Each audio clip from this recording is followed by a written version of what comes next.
Усім прывітанне, з вами Зміцер Лукашукі. Мы абмяркоўваем падзею Беларусі і за яе межамі. Як звычайна ў гэты дзень, у гэты час з намі кандыдатка гістарычных навук, незалежная экспертка, лідарка спісу аб'яднання «Наша справа» Роза Турарбекова. Ну, але паколькі гэтая выбарчая кампанія уносіць пэўныя карэктывы, то, безумоўна, у нас будзе сёння такі аналітычны эфір у тым ліку, але не можем мы абысці увагай і выбарчую кампанію ў Координацыйную раду, таму далучыўся сябра гэтага ж спісу, паплечнік спадарыні Розы па спісе аб'яднання «Наша справа», дактарант Карлова універсітэта, гісторык, старшыня камісіі пакуль яшчэ дзеючай Координацыйнай рады па справах студэнцтва, сябра спіса «Нашай справы» Александр Паршанкоў. Прывітанне, шановнае спадарства. День добрый. Добрый день. Так, ну, спадарыня Роза, з вами мы яшчэ сёння нагаворымся, таму я, можа быть, да Александра найперш звярнуся. Александр, у мяне па папярэднім нашым з вами эфіры склалася такое ўражанне, што вам уся гэтая актыўнасць, уся гэтая вот Координацыйная рада, якая, ну, здавалася б, не дае праца ў ёй ніякага імгненнага і відавочнага выніку, ужо настолькі надакучылі, што вы, ну, прынамсі, не тое, што ўсё, я устал, я ухожу, но прынамсі ўжо будете так больш на дыстанцыі назіраць. Ну, зараз вы там вот новые давайте паспрабуйте. Чаму вырашылі працягнуць гэтую няўдзячную справу? Дзякуй за гэтае пытанне. Вырашыў працягнуць, таму што нельга зараз вось гэта проста кінуць тое, што ўжо было зроблена, тое, што цэлы год мы выбудоўвалі нейкія інстытуцыянальныя падыходы, нейкія падыходы да працы з людзьмі, і я адчуў, што калі я зараз скажу «не», я хочу адпачыць, я хочу займацца сваімі справамі, то мы просто згубім тое, над чым мы працавалі цэлы год. Ну і я размаўляў з людзьмі, і ўсе тыя людзі, з кім я размаўляў, мае калегі і нават людзі, якіх я лічыў проста, што гэта не ворагі, але яны да мяне нейтральна ставяцца, яны ўсе мне казалі, і абавязкова трэба ісці. І я падумаў, што ну не, я не магу дазволіць, каб ад нейкія людзі, якія мне падаюцца не вельмі сумленнымі, гаварылі ад нашага імя. Я сказаў, што я пайду і буду спрабаваць займацца той справай, якой займаўся. Але вы здрадзілі сваім паплечнікам па цяперашняму складу Координацыйнай рады. Я ж так разумею, што вы былі у моладзевым наступе? Не, я ніколі не быў. Это памылка. Я не быў у моладзевым наступе. Я быў, калі толькі пачыналі фарміраваць гэтыя фракцыі, я тады быў у такім чаце заснавальнікаў. Але калі ўжо рэгістрацыя была афіцыйная, тады у гэтым другім скліканні не. Таму я нікому не здраджваў, я і быў у фракцыі «Наша справа», і я дагэтуль там застаюся. Вось, мяне нават не запрашалі зараз. Мяне запрашалі толькі ў спіс Пракоп'ева і запрашалі ў спіс, напэўна, ну, іншыя спісы. І ўсё. Ага, але чаму вырашылі ў нашай справе? Чаму не пайшлі пад, як там Курэйчык сказаў, да медыйнай персоны Пракоп'ева? Таму што аб'ядналіся яны з Егоравым. Я ім сказаў, што калі б вы ішлі без Егорава, я, можа быць, далучыўся. Але, на жаль, я не магу падтрымаць, таму што тое, што я бачыў у Координацыйнай радзе другога склікання, мяне не задаволіла, таму я не хачу мець нічога агульнага ў плане такой наўпроставай камунікацыі. Я магу з імі супрацоўнічаць па пытаннях Беларусі, але я не хачу іх падтрымліваць і іх вось дзейнасць у будучым складзе. Таму не, я не хачу да гэтага спіса, канечне. Добра, дзякуй. Тут пытаюцца у нас глядач пад нікам Осла, дзе і як можна першае паглядзець кандыдатаў у Координацыйную раду. Ну, паглядзець спіс кандыдатаў у Координацыйную раду можна проста. Заходзіш на сайт Координацыйнай рады, да прыкладу, і там указаны ўсе спісы і імёны ўсіх людзей, якія ў гэтыя спісы ўваходзяць. Да, спадарня Роза? Ну, тут поправочка. У нас на платформе «Новая Беларусь», вот сейчас, например, мы открыли в Суполке открыли свою страницу, и там есть все кандидаты нашего списка, и к ним прикладывается короткая биография.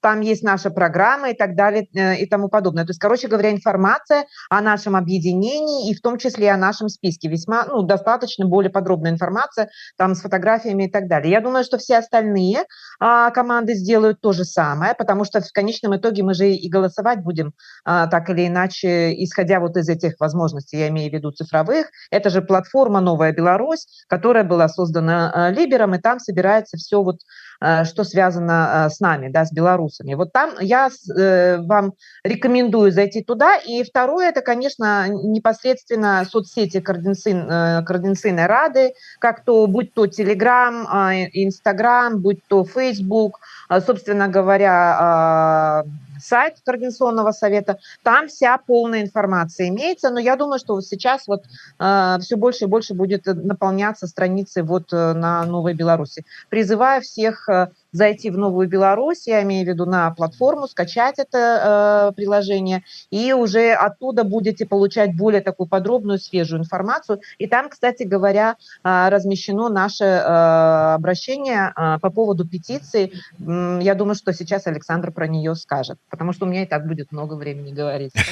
Ну да, сапраўды, я раю усім подписаться на скачать сабе вот гэтую, як кажуць, аплікацыю, вот эту программу «Новая Беларусь» на телефон. Там можно будзе паглядзець. Я яшчэ не хадзіў, не правяраў, але мне вось ужо скинули прадстаўнік блока Прокопьева Егорова таксама вот это спіс с характарыстыкамі, з біяграфіямі, там с усімі опісаннями. Ну то есть вот звычайная такая рекламная улётка, умоўна кажучы, выбарчая, ну як яна і павінна быць. Так что я думаю, все зараз будуць рыхтаваць штосьці падобнае, і все будуць это акумуляваць менавіта на Новой Беларусі, паколькі праз яе у тым ліку будзе ісці галасаванне. Дарэчы, можа быць адразу тут ці гаспадарыня Роза, ці Александр, потому что было адразу пытанне, як будзе праходзіць галасаванне. Пакуль што цяжка зразумець, дзе і як можна будзе прагаласаваць. То есть вот шли размовы про Новую Беларусь, про голос, вот, ну как бы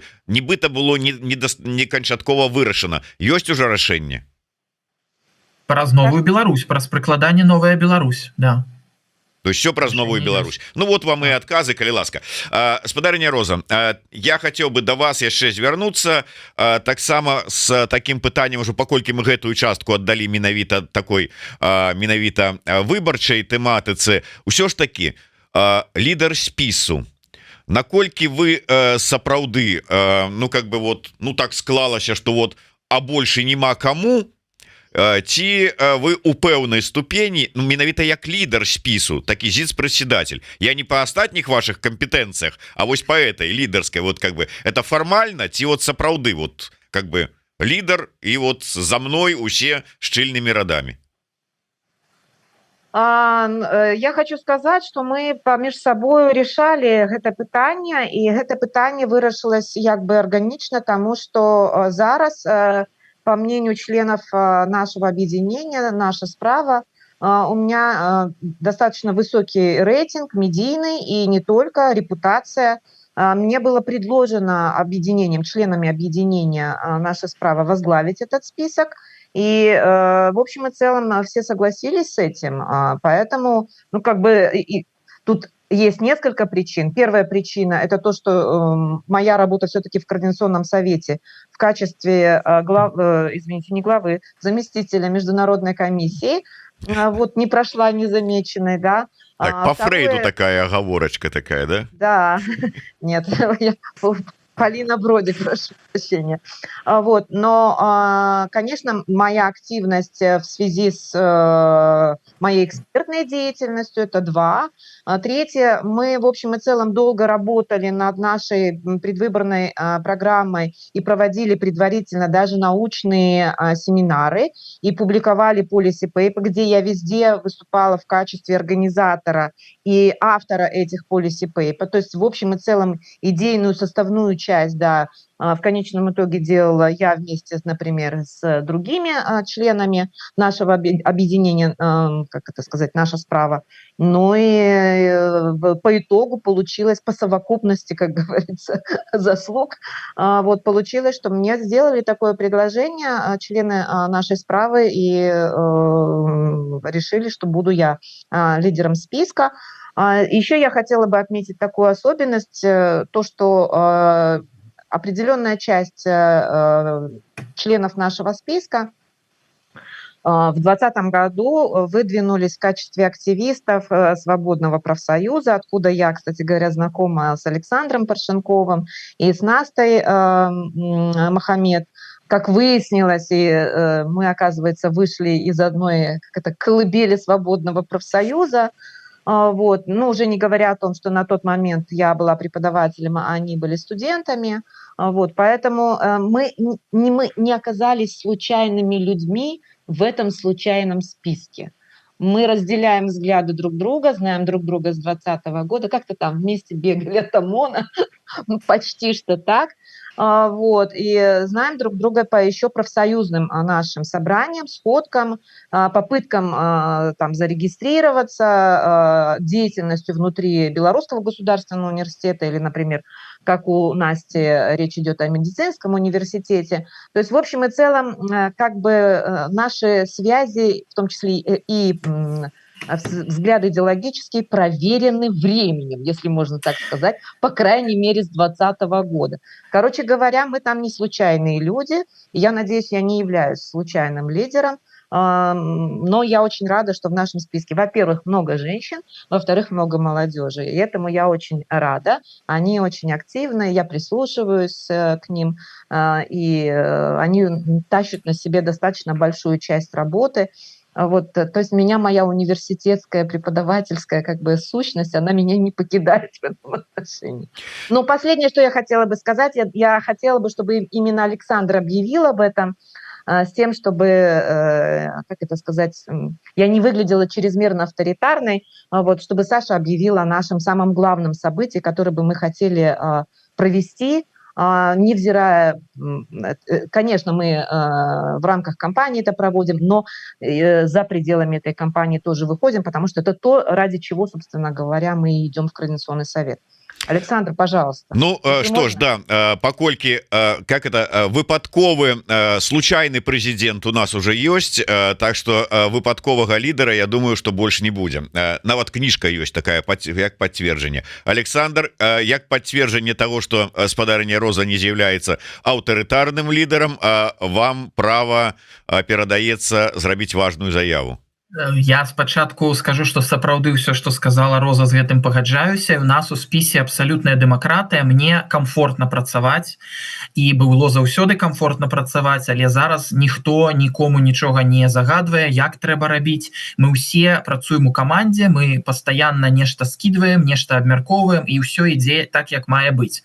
У нас няма такіх, што ты павінен гэта зрабіць, ты павінен гэта зрабіць. Не, кожны разумее адказнасць, і мы рухаемся наперад. Што тычыцца нашай заявы, то, як вы ведаеце, наш асноўны лозунг і тое мотта, з якім мы ідзем у Коордынацыйную раду, гэта не жалезнай заслоне паміж Беларусю і Еўропай, не жалезнай заслоне для беларусаў і беларусак. І ў межах гэтага лозунга, ў межах гэтай кампаніі мы рыхтуем і ўжо падрыхтавалі петыцыю. Зараз гэта першая петыцыя, якая будзе на тэрыторыі Польшчы рэалізоўвацца, збіраюцца подпісы ў Польшчы за тое, каб вярнуць тыя візавыя магчымасці, якія былі у 2019 годзе, і за тое, у тым ліку, каб аднавіць чыгуначнае спалучэнне.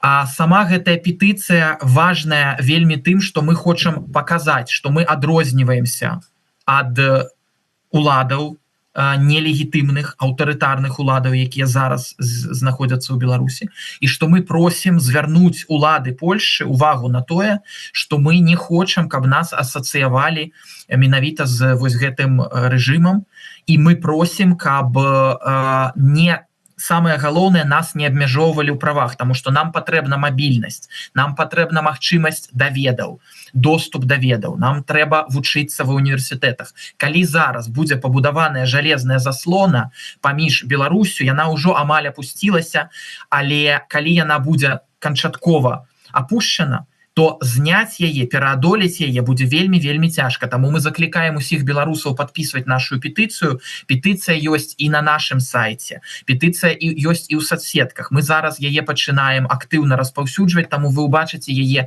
паўсюль, дзе ёсць слова «наша справа», там паўсюль будзе спасылка на нашу петыцыю і ва ўсіх соцсетках, і ўсе чальцы нашага спіса будуць гэта апублікаваць. Далей мы хочам гэтую петыцыю рэалізаваць не толькі ў Польшчы, але і ў Літве, і ў Чэхіі. Зараз рыхтуецца па Чэхіі, таму што ў Чэхіі самыя жорсткія абмежаванні, увогуле поўная забарона візавая. Акрамя некаторых там ёсць выключэнні, і мы будзем дамагацца, каб вось гэты візавы бан, на яго як мінімум прыцягнуць да гэтага увагу усіх тых беларусаў, якія знаходзяцца ў Чэхіі, і праз гэта прыцягнуць увагу і ўладаў, паказаць, што не трэба нас абагульняць з тымі людзьмі, якія падтрымліваюць аўтарытарны рэжым, і мы не з'яўляемся для уладаў і для жыхароў краіны нейкай небяспекай. У Літве тое самае, вельмі шмат беларусаў, і таксама будзем распрацоўваць і будзем публікаваць такія заявы, будзем збіраць подпісы, спадзяемся, што нас падтрымаюць, таму што на сёння нам падаецца гэта самае галоўнае. На сёння самае галоўнае, бо мы не можам уплываць на нейкія рэчы, а вось на гэта мы паўплываць можам. Мы можам прасіць, мы можам тлумачыць, і калі агулам беларускае грамадства аб'яднаецца, а у эміграцыі таксама аб'яднаецца вакол гэтага тэзіса, то мы зможам пераканаць улады Літвы, Чэхіі і Польшчы, каб да нас ставіліся з павагай і каб нам давалі роўныя магчымасці. Вось што я хацеў сказаць. Дзякую вялікі, Александр. Дарэчы, спадарыня Роза, мяне наш сталы глядач Яўген прасіў задаць пытанне в адпаведнасці вось прынцыпе з вашай асноўнай праграмы, якая сыходзіць. Якія магчымасці, якія паўнамоцтвы, скажем, вот, скончыліся выбары ў коордынацыйную раду, наша справа гэта частка коордынацыйнай рады, вы вот з такой праграмай прайшлі, якім чынам коордынацыйная рада, як структура, вы, як яе дэлегаты, можете дамагчыся вось гэтых зменаў, як коордынацыйная рада увогуле можа уплываць на рашэнні іншых дзяржаваў? По-перше, потому что я была сяброй не просто там, да, Координационного совета, но и членом Международной комиссии. А надо сказать, что международные представители Международной комиссии принимают участие в переговорах, в том числе и в переговорах в стратегическом диалоге с США, очень широкое представительство именно Координационного совета с Европейской комиссией, на двустороннем уровне есть контакты, и я надеюсь, что Координационный совет номер 3, да, будет расширять контакты именно на двустороннем уровне. В первую очередь, конечно, мы видим своими партнерами именно парламенты европейских стран, а это как раз именно тот орган, да, через который проходят все эти решения. Наши усилия, конечно, будут, естественно, совместно с усилиями как офиса Тихановской, так и кабинета, но в чем отличие, почему у нас вот это вопрос номер 1, мы хотим удерживать этот фокус на этом вопросе постоянно, делать это приоритетом везде постоянно. То есть в этом заключается, как мне кажется, наша миссия. Отсюда вот это наша петиция. Это не просто пожелание офиса или кабинета. Это требования, которые выдвигают к нам наши выборщики, если они нас выбирают и голосуют за нашу программу. И так само мы тогда отрымаем мандат от наших выборщиков, тех людей, которые проголосуют за нас в целом, да, и мы будем двигать это, потому что они голосуют за программу. Я не думаю, чтобы они голосовали за Турарбекову, да, они должны голосовать за программу, за свой интерес. И тогда с этого пункта гледжания мы уже будем просовывать требования, не просто требования, скажем так, пожелания Светланы Тихановской, само по себе прекрасное пожелание, она везде об этом тоже говорит. но это будет требование исходить непосредственно от выборщиков. В этом заключается отличие. Поэтому, что касается полномочий на самом деле у нас немного. Я бы не хотела никому дурить голову, да, никого обманывать, но общественное мнение, которое складывается таким образом через петиции, через обращения, через постоянное удержание в фокусе внимания этого вопроса, а самое главное еще и через разного рода исследования, которые я хотела бы предложить, разговаривать не только на политическом языке, но на экспертном языке. Вот в частности, у меня есть такие исследования, да, которые свидетельствуют о том, что чем больше КПП на границе, чем больше они открыты и работают, тем больше контроля на границе. Чем меньше граница закрыта, чем больше граница закрыта, чем меньше КПП, тем меньше контроля на границе на самом деле. Об этом свидетельствуют исследования европейских, в первую очередь, экспертов, среди которых, кстати говоря, там среди участников этих исследований есть в том числе и наши, белорусские, да, которые принимают участие. Я просто не имею права сейчас оглашать фамилию, но я хотела бы сказать, что вот в частности исследования свидетельствуют как раз об обратных вещах. Вот эта секьюритизация в этом духе железного занавеса, эта секьюритизация, на самом деле, она как раз-таки носит такой слишком конъюнктурный характер и с экспертной точки зрения необоснованный характер.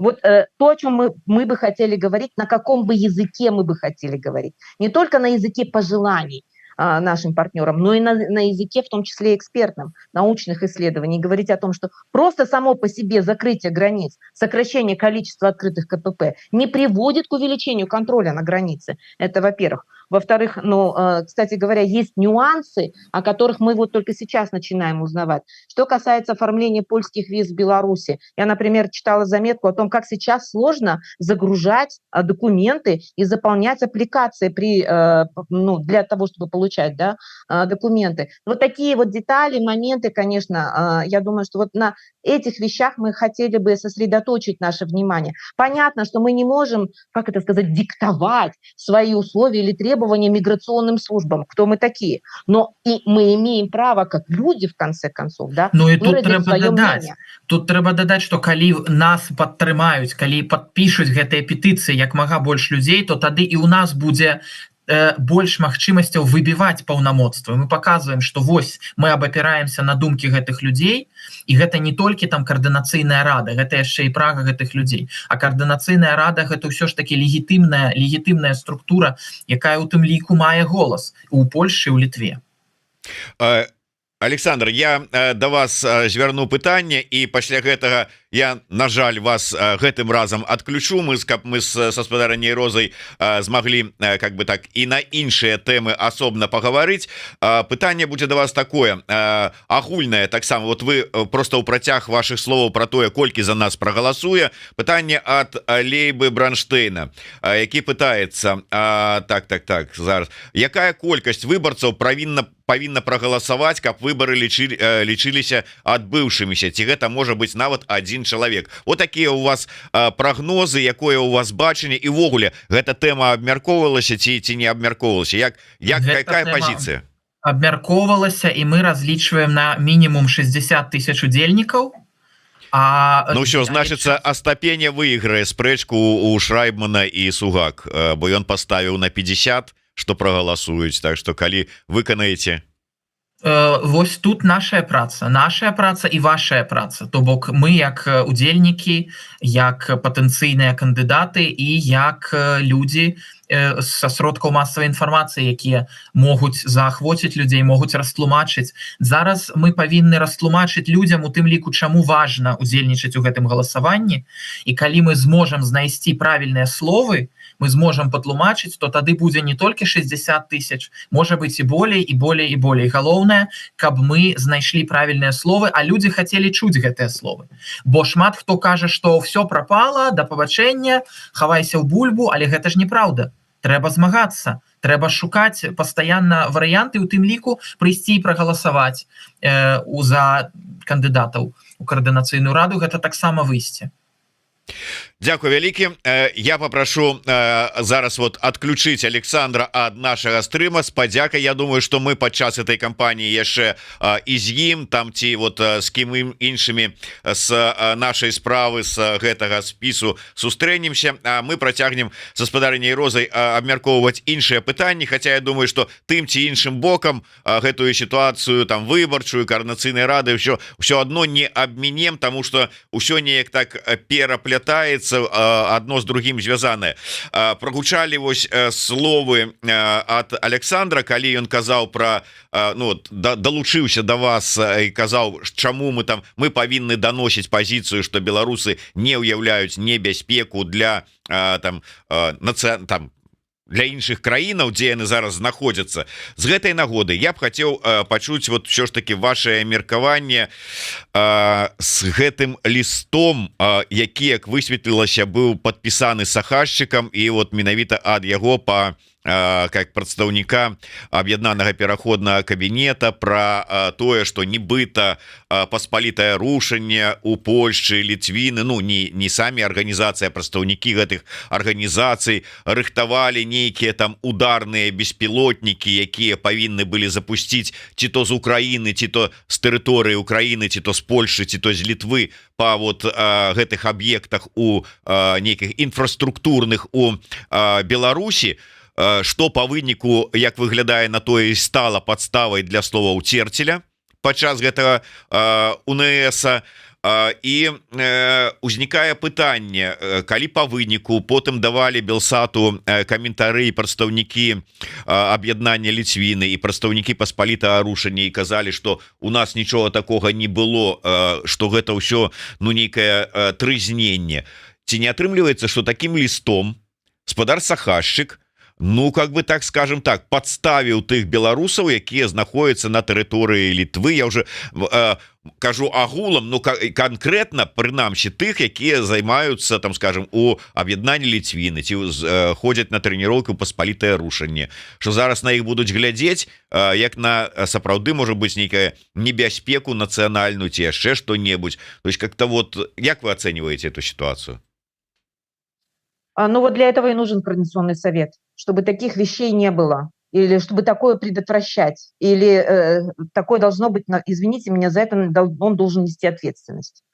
Так как он является членом кабинета, в конечном итоге он должен быть подотчетен Координационному совету. Ясное дело, что это все делается как бы под высоким патронажем Светланы Тихановской, но тем не менее. Она же тоже тогда несет ответственность за то, что она такого человека назначила.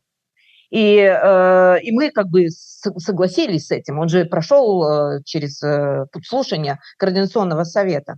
Чтобы Координационный совет вот в таких случаях ставил этот вопрос на заседание Координационного совета и выражал вотум доверия или недоверия в этой связи. И чтобы это проходило публично, и в том числе литовские, польские и чешские власти, которые являются нашими добрыми партнерами, которые нам оказали такое гостеприимство, и благодаря которым мы можем еще бороться, да, чтобы они видели, что мы на самом деле ситуацию контролируем, что такого рода, как это сказать, небезопасные вещи, они пресекаются, что это на самом деле фейк. Поэтому вот для этого нужен Координационный совет, для контроля, для общественного контроля за такого рода, извините меня, я даже не знаю, как это сказать, акциями, что ли. Вот. Но в конечном итоге выясняется, что этого не было, но какой ущерб наносится такого рода безответственными вещами. И самое главное, что за это надо отвечать в конечном итоге. Перед кем? И здесь как раз встает вопрос о необходимости Координационного совета. Всем любителям сильной руки и силового варианта я хочу сказать, вы хотите что-то делать от имени белорусского народа, но при этом не хотите, чтобы был хоть какой-то видимый общественный контроль через Координационный совет. Я прошу прощения, это все дорога к диктатуре, в частности, к военной хунте. Поэтому давайте, если мы хотим вначале нести свет демократии в Беларуси, давайте вначале у себя демократию построим. Для этого нужен Координационный совет. Почему, собственно говоря, с точки зрения именно институциональной, Координационный совет так важен? Именно поэтому вот это как раз самый ярчайший пример. У прынцыпе тады выглядае так, что здабыўшы нейкім чынам, атрымаўшы вось гэты ліст ад сахашчыка, той же самы Церцель, потым нешта там пакруціўшы яшчэ, горда прыйшоў да Лукашэнкі з расказамі пра тое, якая яна баяздатная адзінка, гэтая КДБ, якая смогла, як он там сказаў, острыя аперацыі правесці на тэрыторыі Літвы і спыніць вот эту запускі беспілотнікаў па объектах в Минску и окрестностях. Там, видать, под раздах, там, может быть, рассказал ему, что там готовились удары. Ну да, конечно, им даже и особые основания не нужно для того, чтобы сказки сочинять. А тут такое прекрасное основание. Конечно.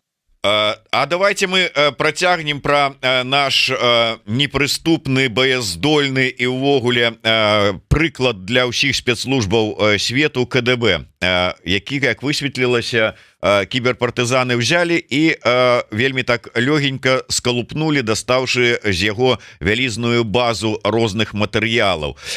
Як вы, як гісторык, ацэньваеце вось гэтую сітуацыю з колькасцю, з насычанасцю, увогуле з даносамі, якія вось зараз сталі вядомыя і публічныя дзякуючы вось гэтым дзеянням кіберпартызанаў?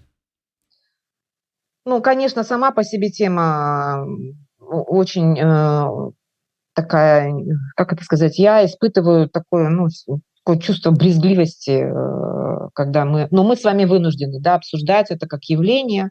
Количество доносов, с одной стороны, это очень много, это свидетельствует о том, что сталинские практики в обществе были живы, вот, потому что, насколько я помню, с 2014, да, по-моему, года база. Да. То есть это не после 2020 года. Не-не-не, за 9 годов понятно. База. За 9 лет. То есть, с одной стороны, мы с вами можем видеть, что есть такое, что такие практики были, что в обществе есть такие изъяны.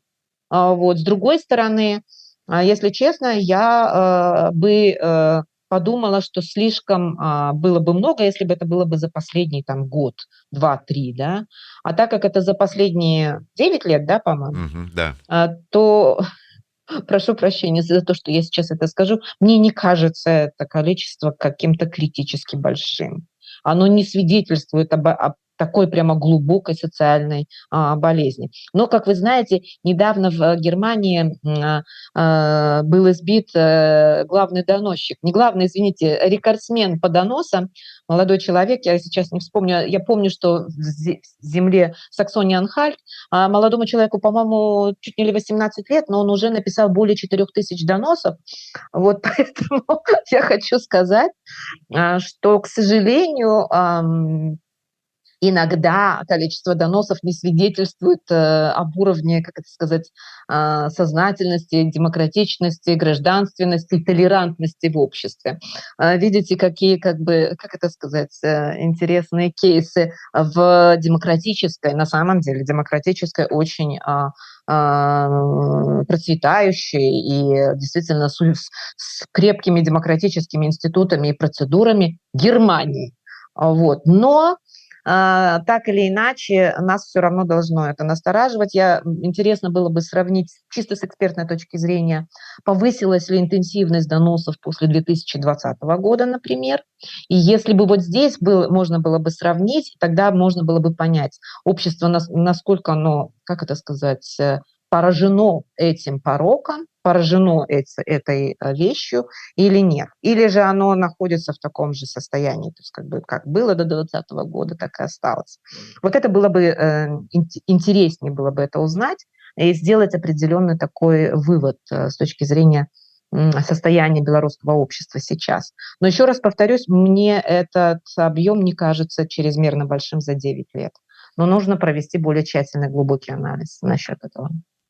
Ну, сапраўды, асабліва з улікам таго, што шмат там было сапраўды відавочна такіх допісаў людзей, ну, хворых псіхічна.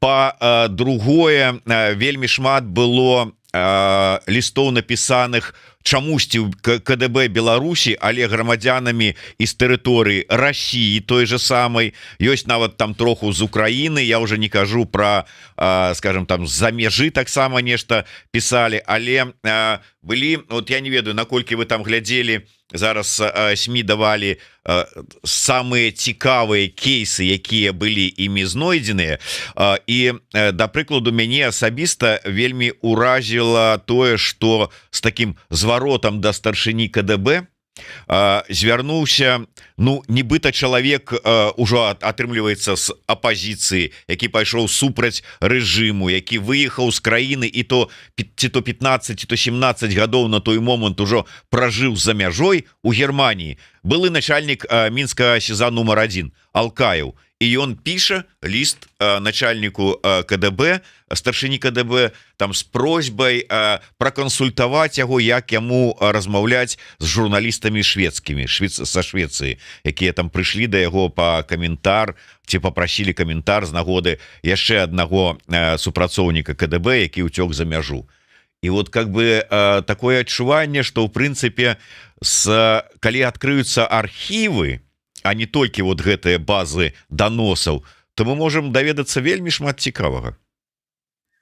Ну вот я не видела, извините, я не видела содержание вот этого как бы документа. Я уже, знаете, даже начала думать о том, что надо смотреть там как это сказать, какой-то подтекст, там какая тональность, ну там вы видели, да, последнее там опубликована якобы бумага от Александра Федоты, но на самом деле это же был троллинг фактически. Ну да, это да, да. Донос был, это был просто троллинг. Но если вот такие нюансы надо смотреть еще, вот, уже не говоря о том, что, в принципе, как бы верификация тоже необходима. Поэтому то, что там откроется прекрасное, да, я в этом не сильно сомневаюсь. Вот, но вот мы тоже должны с вами иметь в виду, что здесь нужны какие-то там дополнительные элементы идентификации, что это за люди, действительно ли это было написано этим человеком, например. Ну вот как подтвердить, что это было написано именно Алкаевым, хотя как бы... Ну, и опять-таки, зачем как бы это нужно было, зачем это было бы сделано? Такой вопрос. Но в целом, да, конечно, страшно, например, когда читаешь доносы не таких там лиц, да, которые там задействованы там или в оппозиции, или еще где-то. Тут это отдельный разговор, отдельное разбирательство должно быть. Просто обычных белорусов, которые пишут на своих соседей, на своих родственников, на своих сослуживцев, да, на одном месте работают с какой-то целью, да, вот. Просто из злости или зависти, из желания навредить. Или, например, сделать карьеру. Вот. Отомстить. Вот. Вот это, конечно. Мне кажется, что это вот в этой части это наиболее страшная, опасная вещь. И тогда люди себя чувствуют не то чтобы не в безопасности, это да, но это же способствует вот этой фрагментации общества, то, чего добивается власть, чтобы мы потеряли солидарность, чтобы мы боялись друг друга, чтобы мы постоянно подозревали друг друга, да, и это является замечательно питательной средой для диктатуры. Когда человек остается сам на сам с собой и с этой властью. Вот это, конечно, я думаю, что это самый большой удар, который наносится таким образом. Ну да, больш за ўсё мне, конечно, спадабалася такое, когда там я вот тут такі ўвесь прыгожы і разумны, а мяне ніхто не вербуе. Таму бяру ініцыятыву ў свае руки і пишу вам: завербуйте меня. Ну, тут уже, понимаете, человеку, да, тут нужна специализированная просто помощь. Хочу сказать, что мы все не такие уж прямо, как это сказать, понятие нормальности относительное, да, но есть некоторые случаи, которые, ну, они являются очевидными. Таких людей осуждать нельзя, в конце концов. Понятно, что надо делать там. Але ж вот глядзіце, ўсё ж таки не спыняецца пошук шпіёнаў розных ячеек, як там это баявых адзінак, нібыта якія нібыта там затаілись, ну вораг прабіраецца праз мяжу, нягледзячы на усе старанні усіх гэтых спецназа пагранвойск Віці Лукашэнкі. Стала вядома про тое, што нібыта была выкрыта тэрарыстычная ячейка «Чорныя салаўі». Чаму не візітка Яраша, да прыкладу? Ну, чорныя салаўі. І былі затрыманыя некалькі студэнтаў Беларускага нацыянальнага тэхнічнага універсітэта. Вот такі анонс ужо зрабілі, нібыта кіравала гэтай ячейкай грамадзянка Украіны Марыя Міщук. Ну і, карацей кажучы, 5 чалавек ужо арыштаваныя. Як вы лічыце, гэта вот будзе працягвацца гэта накрутка, гэта для чаго? Ну, это к выборам 25 года. Ну, во-первых, подтверждение тому, что говорит Лукашенко на ВНС, да, что осажденная крепость, враги везде, враги внутри, враги снаружи, и он единственный, кто может спасти страну. И все, и вот этот вождизм, с этим вождизмом и до 25 года. Поэтому, если нет никакого отдела, если нет никаких людей, надо их придумать. Все это сталинские технологии, да, там, по мере, как это приближение к строительству коммунизма, как-то там у Сталина было, классовая борьба не смягчается, она обостряется. Вот это вот был один из самых страшных как бы тезисов, который служил обоснованием для массовых репрессий сталинских. Вот мы сейчас видим, наблюдаем какие-то такие схожие моменты. И уже не важно, там, действительно это было или нет, надо придумать, нечто слепить. Они же сами могли бы и спровоцировать это все. Понятное дело, что в обществе очень много людей, которые все еще продолжают оставаться протестно настроенными. Боже мой, такое количество людей там выходило на улицы, и сколько людей не выходило, но поддерживало. И этот постоянно жуткий репрессивный режим, давящий на людей, который может вызвать там разные реакции. Вот. Очень жаль молодежь, просто бесконечно жаль молодежь. Это все, что связано сейчас вот с этими арестами. Да, я тоже прочитала по поводу арестов студентов. Сейчас их же террористами объявят, да, и неизвестно, по какой статье их поведут, да. То есть в общем и целом, ну, страшное, просто страшный тренд. Вот. А до этого я вспоминала о ребятах, которые кончали жизнь самоубийством в РТИ, общежитиях РТИ, там по меньшей мере 4 человека, да. Я, кстати говоря, хотела бы обратить внимание, практически все это ребята, именно не девочки, а ребята, то есть молодые люди. Скорее всего, на них оказывается наибольшее давление, постоянно идет угроза, там, что их заберут в армию, отчислят, заберут у них общежитие, материальное состояние, финансовое состояние сейчас в обществе, несмотря на некоторые выкладки по поводу роста заработной платы, на самом деле ужасно.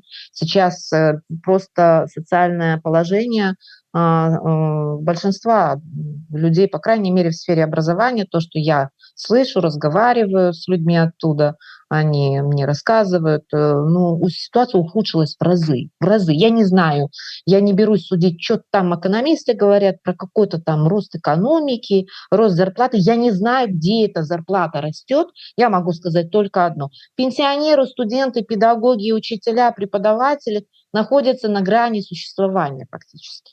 Нищенского существования. Ну, то есть сейчас они пребывают в очень бедственном положении.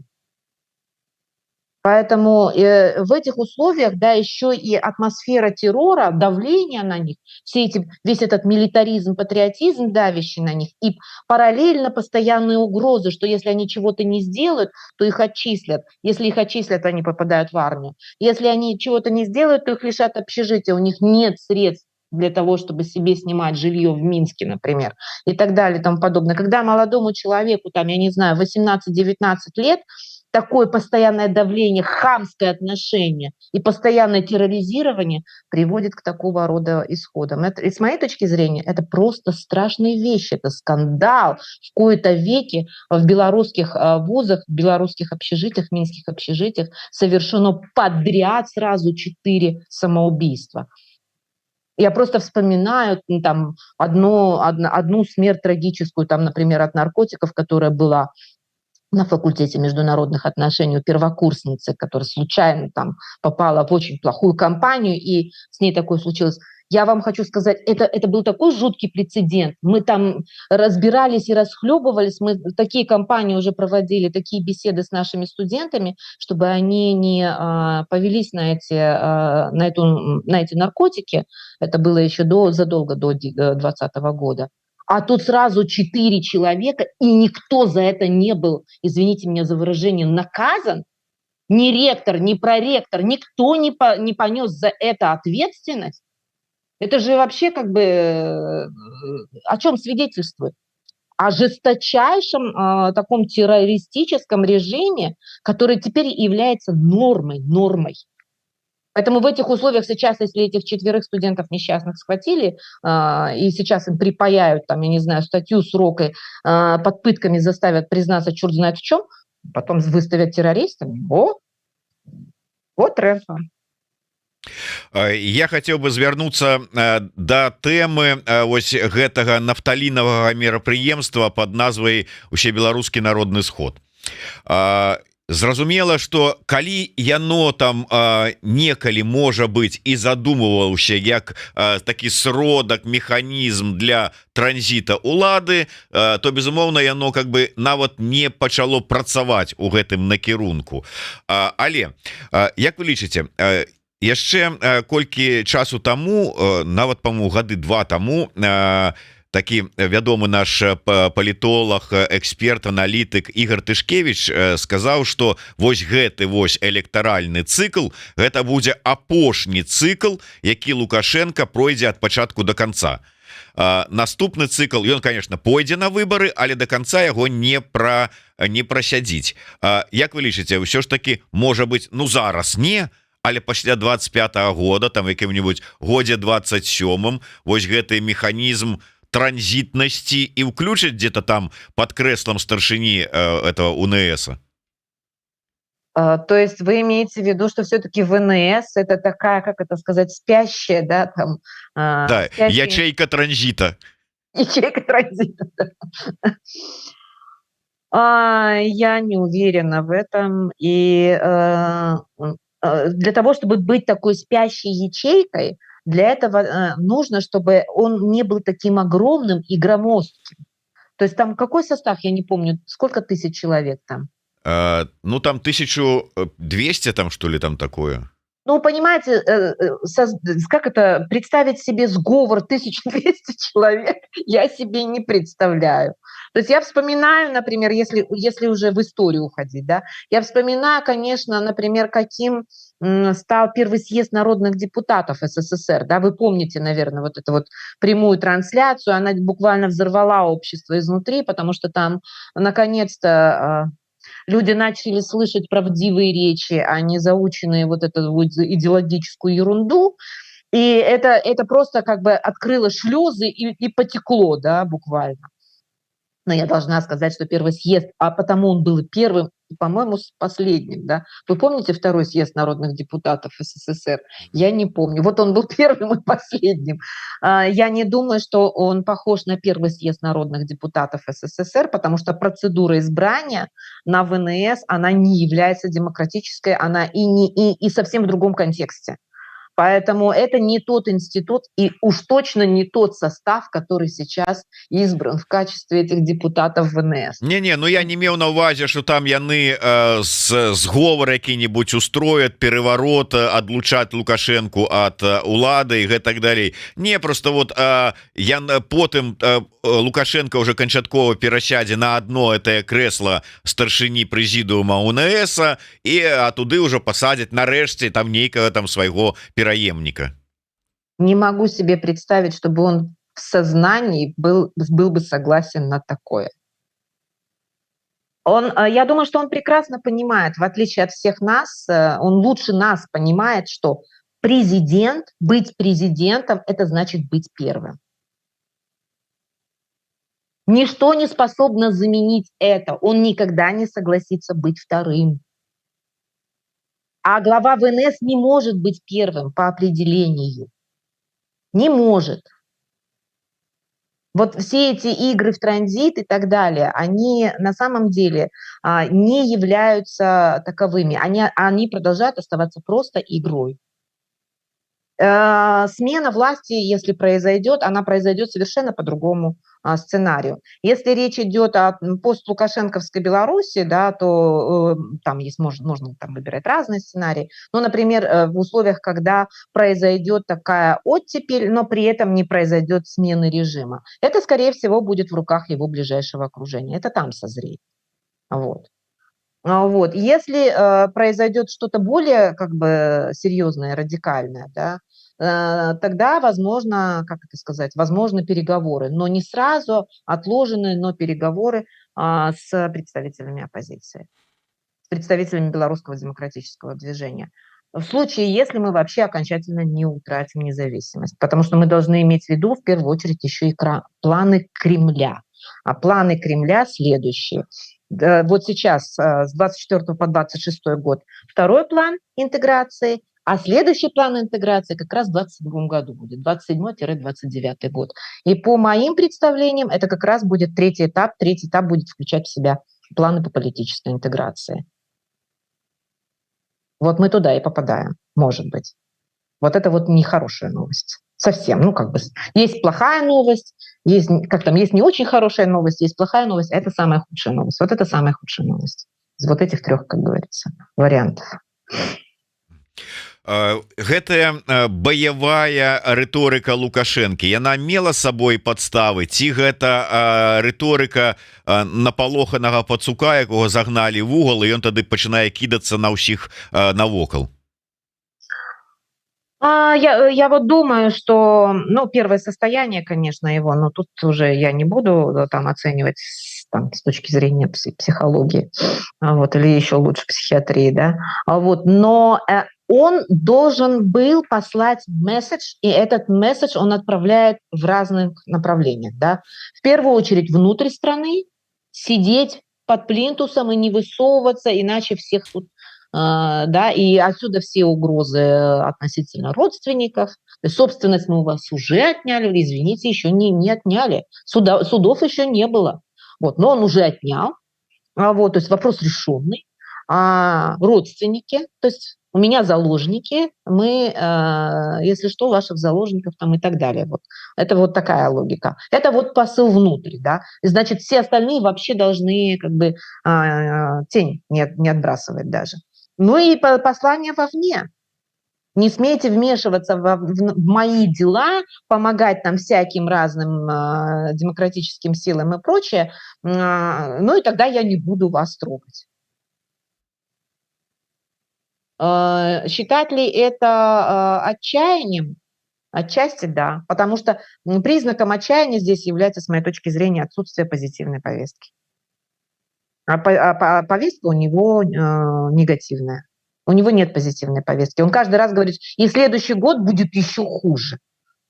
Вообще-то, в принципе, успешный руководитель, он говорит о том, что мы развиваемся, и следующий год должен стать лучше. Но он все время говорит о том, что следующий год будет хуже. Это означает, что у него нет позитивной повестки ни в каких смыслах. Не только в экономическом смысле, да, о чем любят говорить экономисты, вот, но во всех смыслах, в социальном смысле. Он никому ничего хорошего не обещает. Ну, зато у яго ёсць інфармацыя пра ўсё, што адбываецца і ў гэтых збеглых, як там падрыхтуюцца выбары ў коорднацыйную раду, і што адбываецца у палку Каліноўскага і ўсё астатняе. То есть в курсе все нормально. Но я думаю, что здесь несложно было узнать информацию относительно полка. Там с самого начала, по-моему, Шабутский выступил, сказал, что вот пусть все, там, в том числе и Координационный совет, и наши демсилы возьмут пример с полка Калиновского, как мы реформируемся и так далее и тому подобное. Он же первый запустил это. Я имею в виду Шабутского. Вот, поэтому он открыто это сказал на Ютубе. Что тут как бы не надо иметь специального агента, сидящего в штабе полка, чтобы это как бы узнать. Ну и разговоров, конечно, много, ведь же там количество бойцов сколько, и они, кстати говоря, надо сказать, они очень многие вещи просто-напросто не проговаривают. И вопрос, конечно, внутренней вот этой вот контрразведки полка. Я думаю, что этот вопрос они должны как-то там решить. Не знаю, какие детали были слиты, но все разговоры, там, которые ведутся, например, да, это все, что просочилось в медиа благодаря таким персонам, как Шабутский, например, да, а все остальное им же как бы запрещено пока обсуждать. Мы же с вами в этом убедились, что в общем и целом они детали с нами не обсуждают. Но общие контуры, что происходит, в принципе, это было изложено Шабутским. Вяртаючыся троху да гэтага УНС, просто такое заключнае. Як вы думаете, чаму Лукашенко вырашыў подставіць так Качанову? Помните, у него это было? Нет друзей у президента. И он это, знаете, сказал, когда Коноплёва убирали. А ведь Коноплёв, вы помните, какая-то была, ну, они же там чуть не ли там с детства, да, вместе и так далее и тому подобное. Он тогда сказал, у президента не может быть друзей. В этом смысле он был абсолютно искренен. У президента не может быть ни друзей, ни постоянных влиятельных советников, которые могли Калі бы гэта не Шейман? Но, понимаете, по-моему, у Шеймана все-таки ума хватает не выпячиваться так сильно. Но он же пережил период опалы, послушайте. Уже было время, когда он ушел на второй план практически. Поэтому, ну, как бы все, тут все соблюдено. А вытащили из небытия Косинца. Когда последний раз мы с вами обсуждали, кто такой Косинец? Мы с вами даже не обсуждали. Откуда он вылез, да? А ведь в свое время же он же по какую опалу попал? Помните, да? Он же в Витебске был этим самым главой, а потом его куда-то там задвинули, откуда его не было и видно. Вот. И, конечно, Качанова у всех на устах Качанова, те самые в Кремле тут портреты дарили ей и так далее. Уже столько всего про нее было наговорено, что она самая влиятельная, что у нее там свой чуть не ли кадровый призыв. Это правда, это даже я могу сказать. Видимо, слишком много стало Качановой. Такое Лукашенко тоже. Он же все время внутри, внутри видовое это самое борьбу он все время поддерживал. Потому что знает, что пока они между собой грызутся, с ним все в порядке.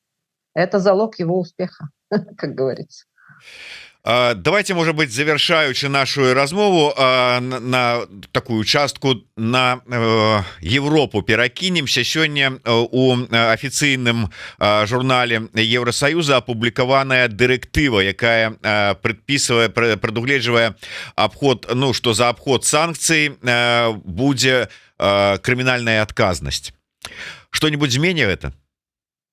Да, отчасти это влияет, отчасти нет.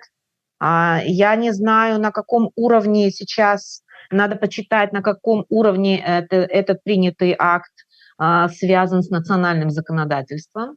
Потому что, как вы знаете, самая большая проблема внутри Европейского Союза – это тогда, когда общеевропейская, да, уровень законов, да, как он связан, норм, как он связан с национальным законодательством. Там, как это сказать, как всегда важны детали. И если в этих деталях выяснится, что национальная юрисдикция все-таки сильнее европейской в тех или иных случаях, по крайней мере, с точки зрения борьбы с коррупцией, это точно есть такое, вот, то тогда все, тогда да, тогда с обходом санкций все останется, ну, если не на том же уровне, то на достаточно высоком уровне. Если же все-таки здесь это достаточно мощно привязано и к национальному законодательству, и этого будет вполне достаточно, чтобы преследовать по-настоящему и всерьез за нарушение санкций, да, или вернее за обход санкций, тогда ну, климат очень сильно изменится. По крайней мере, я хочу сказать, что Европейский Союз и Казахстан, например, на этом уровне, да, там происходят некоторые изменения. Это сказывается на потоках, в том числе торговли. Сокращается поток торговли между Россией и Казахстаном. Казахстан старается все больше и больше демонстрировать, ну, не то чтобы, по крайней мере, демонстрировать, что с обходом санкций идет какой-то там не борьба, ну, по крайней мере, какие-то меры принимаются, в отличие, там, например, от Кыргызстана. В Кыргызстане вообще ничего не делается фактически. Игнорируется все это. И поэтому, соответственно, товаропоток может меняться. Там, вернее, торговля, да, пути все эти.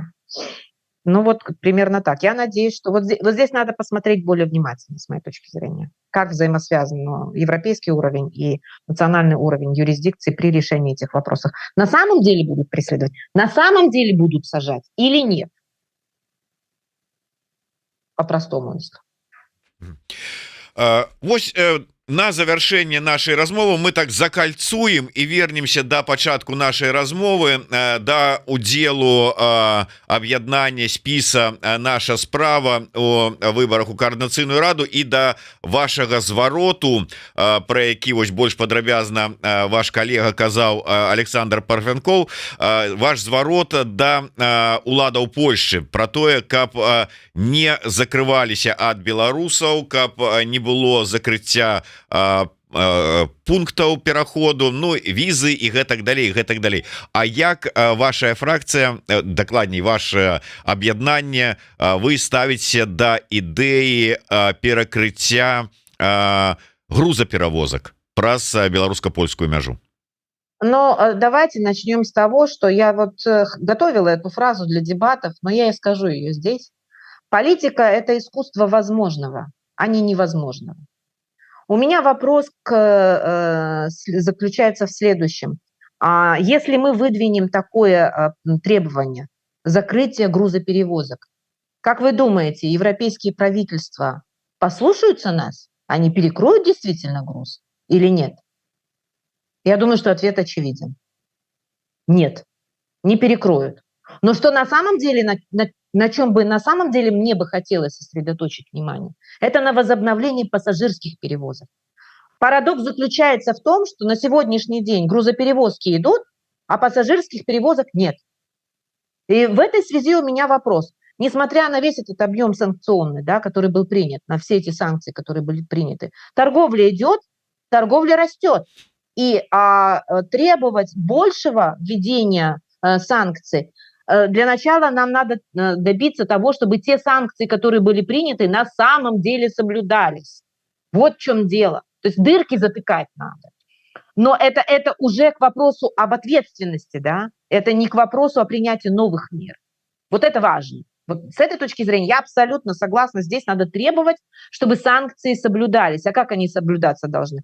В первую очередь вот таким образом. Затыкать эти дырки надо, хватит уже. Сколько можно позориться. Приняли тоже мне санкционный пакет, а он во все стороны разлетается, и там торговля только процветает и растет. Я сегодня читала с утра, что эти самые европейские банки, у них увеличилась прибыль в России по результатам работы в России. Вы представляете? Это что за санкции такие? Или, вернее, какой идет обход? А при этом простые белорусы не могут ездить по этим железным дорогам. Все по этой железной дороге ездит туда-сюда, кроме людей. Вот как это нормально? Вот на уровне политической риторики говорить, что, как это сказать, отделять белорусов от режима, а на самом деле что? Прямо противоположно. Поэтому, еще раз повторюсь, политика – это искусство возможного. Давайте ставить для себя цели достижимые, а не недостижимые, те, которые от нас не зависят. Вот мой ответ. Дзякуй вялікі. Ну я думаю, что мы бліжэйшым часам яшчэ сустрэнемся. Мы тут зараз плануем, арганізоўваем такія дэбаты, сустрэчы спадарыні Розы з яшчэ адным таксама лідарам спісаў. Вырашаем, калі гэта здарыцца, і думаю, что побачимся у любым выпадку. Дзякуй вялікі, спадарыня Роза. Раю усім подписываться на телеграм-канал Розы Турарбекавай. Ну и безумоўна закачивайте сабе аппликацию Новой Беларуси. Да, калі ласка. И, пожалуйста, подписывайте нашу петицию относительно «Нет железной заслони», и там ссылка должна быть в том числе и под этим эфиром, насколько я знаю. Да, под Ютубом спасылка ёсць, зараз я проверу. Да, спасылка ёсць, так что можете адразу в описании зайсці, там ёсць спасылочка, заходзьте, подписывайтесь, долучайтесь. Ну и нагадываю про необходимость для тых, кому гэта бяспечна, подписываться на YouTube канал Еврорадио. Про бяспеку я нагадываю не просто так, тому что ўсё ж таки рэпрэсіі працягваюцца, і я так разумею, вось гэтая пагроза Лукашэнкі про тое, что тут вот ваши сваякі засталіся, вы думаете про іх, калі там нешта там супраць рэжыма плануеце, яны пачалі ўжо гэтую сваю пагрозу нейкім чынам здзейсняць і прыходзяць з пагрозамі так званыя сілавічкі да сваякоў, тых людзей, якія актывісты за мяжой. Дарэчы, да з каго-нибудь з вашага спіса апошнімі вот днямі прыходзілі, не? Пока нет. К счастью, может быть, мы чего-то еще не знаем, я не знаю. Я не ведаю. Ну, тому, как бы, я бы призывала, во-первых, да, конечно, соблюдать правила безопасности. Во-вторых, люди, которые решились идти в Координационный совет, они заслуживают по меньшей мере вашего внимания. Пожалуйста, приходите и голосуйте. Приходите на наши выборы в Координационный совет. Сделайте так, чтобы хотя бы мы не зря рисковали. Дякую вялікі. Роза Турарбекова, спіс, які яна... Спіс... Номер 4. Да, спіс нумар 4, наша справа с программой «Не железной заслоне паміж Беларусью и Европой». Так что, калі ласка, вывучайте, долучайтеся, голосуйте. Ну, а прынамсі пакуль што подписывайтесь и читайте информацию. Дякую вялікі, спадарыня Роза. Нема за что. Живе Беларусь! Живе вечно!